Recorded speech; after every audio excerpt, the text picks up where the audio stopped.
Hello everyone, Assalamu alaikum. Welcome to the fourth episode in the Bayer and Tayyaba H2O Stories podcast series. So today we're doing an episode on none other than World Environment Day.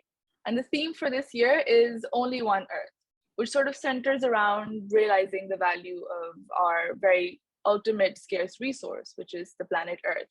It really hones in the message of living sustainably, mindfully, and in sync with our environment. So this is both a large scale responsibility because obviously we share a planet as a system, as a unit, but it's also sort of a personal responsibility since we are individuals and every drop makes an ocean. So it's in this spirit of World Environment Day and our shared H2O values that this episode is titled The Worth of Only One Earth.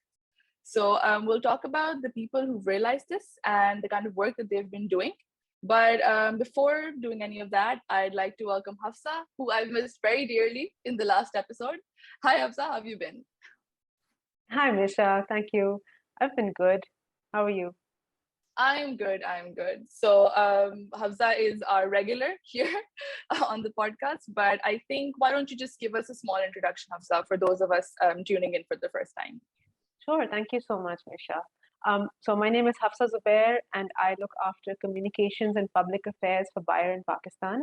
And that means I also look after the CSR program of the company in Pakistan. Great. Awesome. Right. So let's just get into the crux of our H2O story for today. So what we're going to be talking about is the World River Run and the case of Mina Guli. So Hafsa is going to tell us all about that, and I'm not going to take up any more time. Hafsa, please do the honors. All right. Thanks, Misha. Well, so sustainability basically for Bayer is a very essential component of our corporate strategy. And, commitments in this area for the company include, reducing our ecological footprint, responsible business practices along the value chain. Helping to draw attention to these issues and to draw attention to and mitigate climate change is a very, very major commitment for us. So we are supporting, and we're very happy on a global level, Bayer AG is supporting Mina Guli. She's an Australian athlete, and she's a water conservation activist as well. Because obviously, as I explained, water conservation is part of these sustainability commitments going forward. So the project that I want to talk about is the Bayer World River Run. It's a very interesting project. So as I mentioned, Mina is an athlete. She's a marathon runner. And with this World River Run, the call to action is for Bayer employees all over the world to run a certain number of kilometers. It could be 1, it could be 10 kilometers. It's up to people themselves. And this project took place from June 1st to June 5th, which is of course World Environment Day. And what the company is doing is matching every kilometer that an employee runs with €1, a donation of €1. And that total amount that is collected, the total number of euros that is collected, is going to actually be donated to Tayyaba organization. So we're particularly happy about this and very excited to share this as well, because this is a global project. And Tayyaba was chosen as an NGO working in the water conservation space out of a lot of NGOs globally, world over, which Bayer works with. So, as Pakistanis, I think we're very proud of this and we're very happy to, share this news. And, it also just sort of builds on our earlier commitment. So, because in 2021, Bayer Pakistan worked with Tayyaba. That was our first sort of collaboration. We worked together to provide 2,000 H2O water wheels to water scarce communities in Sindh and Punjab, which ended up affecting 14,000 people directly and many more indirectly. So very excited to share this project, which has gotten everybody running. And looking forward to being able to talk more about it. Yeah, no, it's just, I've always thought when it comes to the environment, I think water is like such a pivotal issue because it is your ultimate source of life. So it's always really nice to see, corporates, the private sector, NGOs, everyone sort of like really taking the issue seriously and, like taking meaningful steps to address the fact that the world is running out of water, essentially.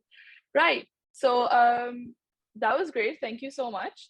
And other than that, I was quite intrigued by Mina Guli, essentially.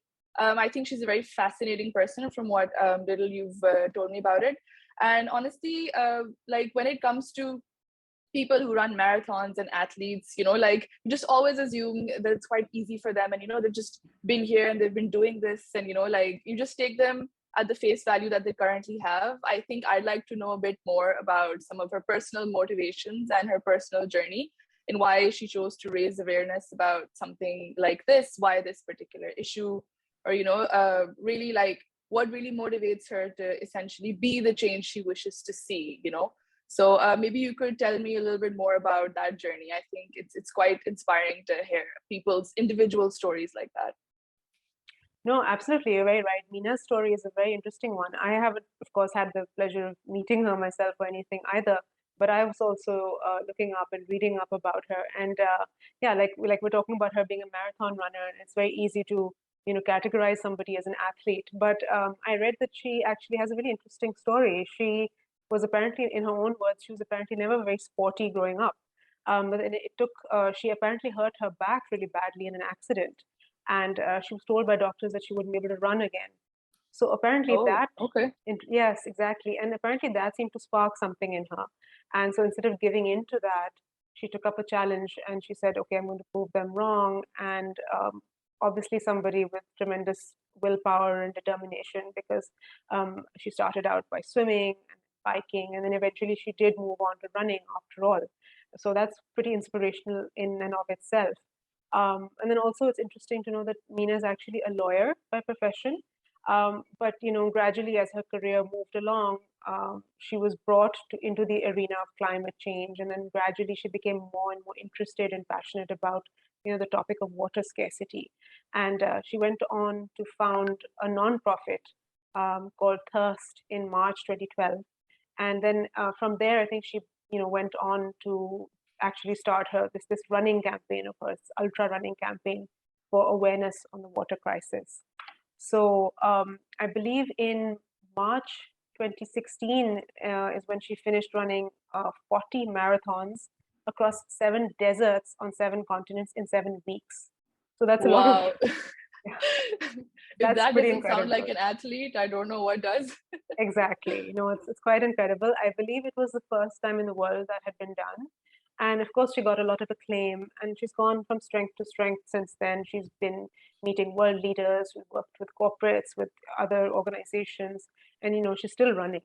So, her website is www.minaguli.com. Maybe we can put that on the screen, and people can go and check it out. I think she's very inspirational, and we're very happy at Bayer to have her partnering with us. Wow. Well, my hunch was correct then. It truly is a very inspirational story and a very creative way to, extend help to others. H2O, it's sort of the motto here at Absolutely, Tayyiba. that's true. Right. So thank you for that, Hafsa. Thank you for being so verbose and telling me all about that. And yes, stories are just so important in inspiring people. I completely agree. But just as important are the people who capture them. And this is my subtle segue into our segment two. And so we have a very special guest with us today, renowned Pakistani journalist Afia Salam. She is a real trailblazer, being the first female cricket journalist in Pakistan. She's also remained a member of Pakistan's first batch of air traffic controllers and a member of the Coalition for Women in Journalism. She is also a climate change activist. During the 2010 floods and the 2011 Badin cloudbursts, Salam coordinated the relief, rehabilitation, and reconstruction effort for the affected communities. And she's always been very involved in water-related initiatives, like the Indus Earth Trust's Water for Women program and a working group for the establishment of marine protected areas, of which a success story has been the declaration of Astola Island in Balochistan. But other than all of those and very many other accomplishments of Afia, she has a very special place in our hearts here at Tayyiba, because she was one of the earliest supporters and advocates for our cause. And we still seek her valuable guidance from time and time again with our water-related interventions, our issues, and our concerns. So hi, Afia, how are you doing? I'm fine, and thank you. I'm honored that you asked me to be a part of this wonderful series of podcasts. I'm really impressed by this series. It's our pleasure, honestly. I was especially excited to meet you here today. It's very nice to meet both of you. I mean, both of you, and of course the back end support, Basit. Right. So Afia, since me and Hafsa have been talking about, inspiring and individual stories, and that sort of that sort of like narrative on the environment. So I guess my first question to you would be more individualistic in nature as well. So how does climate change affect you as a journalist and an individual? And what are the few things that you are doing or would do to, shift to a more sustainable and greener lifestyle? Okay, so how it has affected me personally is because of the awareness that climate change is here. It's here to stay. It's here in its full intensity as far as Pakistan is concerned, because Pakistan is very, very high up on the vulnerability index and very, very, very low on the index of countries which are actually responsible for it. So this is something, that affects me as a journalist first. Of course, you introduced me as an activist. I was a journalist first, but because of the because this problem is so intense that I feel just writing about it and talking about it cannot really be enough. And if there's anything more that I can do, and that I see myself doing as an advocate about climate change, advocate for the people who are being affected by it, and also trying to bring in certain changes within my own lifestyle, because I don't want to be sort of pointed out as a person who says things and doesn't do it. So if I'm trying to sort of cut down my footprint on the environment, trying to, not contribute to the consumptive habits, or the the disposability of the things that we have, and contributing to the trash and the waste, then that is something that I do. And very, very consciously. And not just I do, I mean, I'm that old woman who tells people, I'll go to the sabzi wala and I'll tell him, no, why do you have this plastic ki theli? And now most of the people, and this is a very small thing, when you realize that you're doing it consciously, then you realize how even the small thing makes a difference. Otherwise, what's the big deal? I mean, like my servants earlier used to say, Baji, if it is a thela, so what? It's just one thela. I said, no, can you count how many thelas accumulate? And if you just take the one cloth bag that I give you, why you don't bring back any? So these are small things, the small intervention. I try not to waste water. I try to carry my own water bottle, so I'm not really collecting bottles which I can throw away. I do try to, use only what I need and not just what I want, because wants are limitless. So, and Yeah, so my what I use, I wear clothes which still fit me, thank God, even after 20, 30 years. So I wear them if they haven't gone into the tatters mode. And you'll find a lot of old things in my house. I find it difficult to throw things. I find some other use for them, much to my my home staff's this thing. And then I'll find probably string money plant vine through it or whatever. So I like doing those things. So like I fall in the category of a crazy old woman. So I don't mind that. But before I move ahead, you mentioned Mina Guli. And this is a person to whom we have only been introduced recently. I have also signed on to the Run for the River. I've got my ticket from there. Oh, wow. So, I mean, I think what she's doing to raise the awareness is something so fantastic. It is something so needed. So, kudos to her. Yeah, no, 100%. 100%. And yes, I am also a carrier of my own water bottle. Every little step. Right. So, Afia, you've got such a breadth of experience also when it comes to journalism and especially climate change affecting Pakistan. So then what in your experience are some of the biggest hurdles that Pakistan faces when trying to, mitigate the effects of climate change, essentially? It sounds very sort of cliched when you say it, but the level of awareness is not as high as it ought to be in a country which is so vulnerable. So in the discourse, generally It's people who know about it are talking about it, and slightly more because journalists have to write about it, so they know about it. And certain departments, and I will emphasize it here, certain departments in the government who have to deal with it directly, either through policy or policy implementation or adaptation measures, they know about it. It is not there across the board, even in the government. Many departments don't even know, they have no cognizance of it to embed it within their functioning, because it's seen as a standalone, unfortunately. Whereas people who know climate change see it as an umbrella issue. Every other thing is nested under it. So water is a part of it. Food security is a part of it. Your pollution, your waste management is a part of it. You cannot just put them in silos and work on them without intersecting with the other, departments and issues and the issues that they take care of.